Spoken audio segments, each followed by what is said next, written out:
وازاي نقدر نعمل سيتنج الطباعة. دي هتكون حلقتنا النهاردة بإذن الله، لكن بعد الفاصل.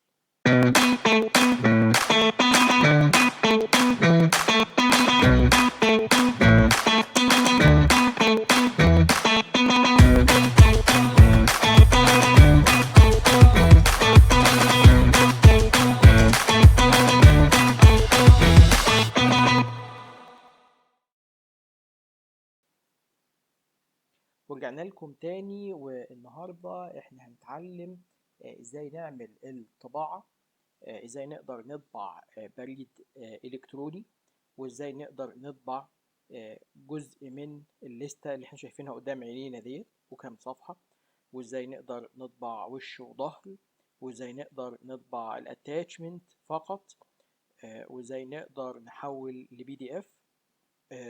وهنبتدي مع بعض. بسم الله الرحمن الرحيم. الاول احنا عشان نقدر نطبع في اي برنامج من برامج الاوفيس احنا بنروح نقول له كنترول بي، بنقول له كنترول بي عشان يدخلني على الطباعة، او اقول له من فايل برنت، او اقول له من فايل برنت. طيب في الحالتين دول انت بتعين من هنا من المكان بتاع البرينتر، بنعين منه البرينتر اللي انا هطبع عليه، سواء كانت برينتر لوكال موجوده جوه المكان او برينتر موجوده بره المكان. يبقى ده المكان اللي انا هقدر منه احدد الطبعه او البرينتر اللي انا هشتغل بيها. طيب لما هحدد البرينتر على طول بروح اقول له وديني عند البرنت اوبشن، وديني عند البرنت اوبشن. هنقول جزئية هي المفروض ان هي هتتكرر معانا في كل برامج الاوفيس او كل مجموعة الاوفيس، ان انا اما ان انا بطبع اول يعني كل الميل ممكن يكون صفحة 2 3 4، او ممكن اقول له اطبع لي الصفحة الاولانية فقط، او الاولانية كوما الرابعة، الاولانية والرابعة فقط، كوما وستة لحد النهاية. قلتها له ازاي؟ قلت له الصفحة الاولى والصفحة الرابعة ومن الصفحة 6 لحد نهاية الصفحات، ده رينج. أو ممكن أقول له اطبع لي من 1 لحد 7، ال7 صفحات الأولانيين. طيب هطبعهم كام نسخة؟ هطبع الصفحات دي كام نسخة؟ بقول له النمبر اوف كوبيز اطبعهم لي نسخة أو 2 أو 3، يبقى ده اللي هيطبع لي الإيه؟ التكرار أو الكوبيز أو النسخة. طيب لما هاجي اقول له انا عايز بقى في البيجز، لو انا عايز اطبع وش وظهر عشان اوفر ورق، هقول له اطبع لي الايفن الزوجي الاول، بعد كده اطبع لي الاود او الفردي. فهطبع الصفحات الزوجيه للرينج اللي احنا قلناه من 1 ل7، يعني هيطبع لي 2 و4 و6. وبعدين لما اقول له يطبع لي الاود هيطبع لي 3 و5 و7.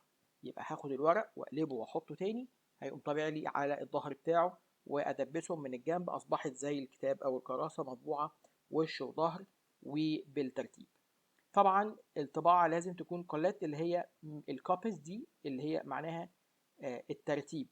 هيطبع لي صفحه 1 2 3 4، ولا هيطبع لي صفحه 3 4 2 1، عشان لو هيطبع ورق مقلوب عشان لما تطلع الورقه تعدلها يبقى 1 2 3 4 تحت بعض، وده الخاص باوبشن الترتيب. يبقى زي ما انت شفتوا كده 1 2 3، ولا يطبع لي كل نسخة 1 1 1 2 2 2 3 3 3. تمام. طيب الجزئية التانية، أنا عايز أطبع أروح على البيج سيت اب.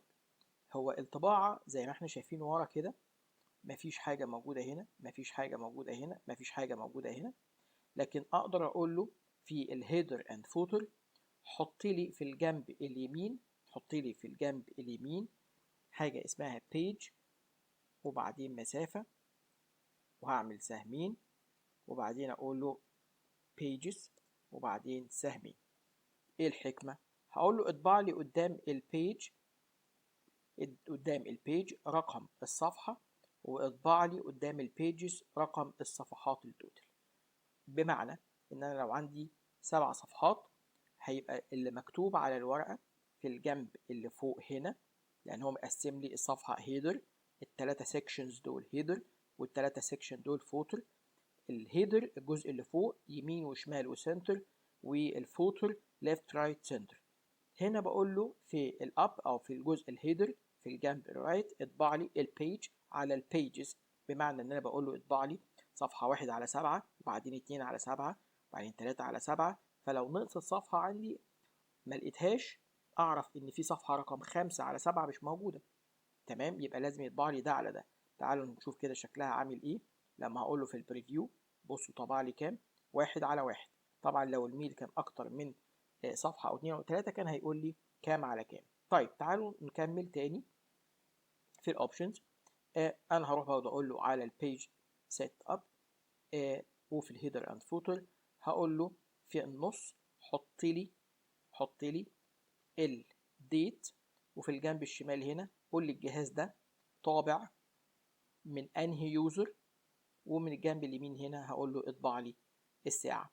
تعالوا نشوف كده، نقول له اوكي ونقول له وريني البريفيو. بصوا تحت، قال لي الساعة كذا يوم كذا واليوزر اللي هو اسمه كذا. يبقى ده الهيدر اند فوتر بتاع البرينتر.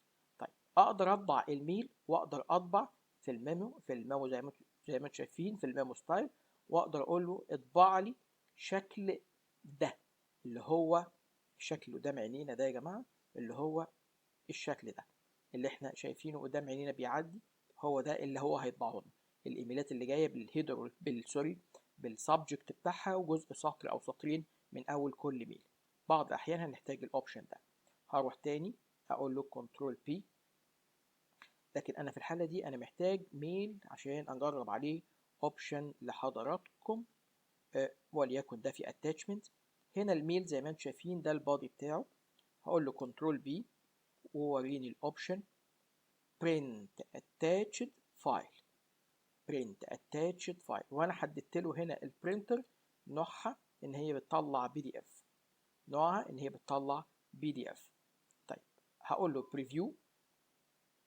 هنا جاب لي البريفيو بتاعت مين؟ بتاعت بالبادي ميل. لكن لما هقول له print هيطبع لي الاتاتش وهسميه ATT وهبتديها ب 111 عشان نشوفها قدام عينينا، واقول له سيف. لما بقول له print as a PDF هيعمل لي سيف عشان يطلعها لي في شكل ملف PDF، وهيطلع لي الاتاتش مش البادي اللي قدام عينينا. طب نبص كده عليه. خلاص هو كده خلاص قرب يطلع الملف بتاعنا، ومفروض ان هو هيطلع لي الاتاتش مش البادي ميل. هاخد بس اهو الورلد كامباني ريجستر ده الاتاتش اللي كان موجود. يبقى انت تقدر تطبع الاتاتش فقط مش الميل، بكونك رحت وحددت له ان انت وانت هتبرنت هقول له في الاوبشنز بعد اذنك طلع لي الاتاتش فقط. تمام. لكن لو عايز الميل نفسه هقول له عايز الستايل الاولاني التاب ستايل، وهقول له بريفيو هيديني سوري في الميمو هيديني الشكل اللي قدام عينينا دوت. تمام.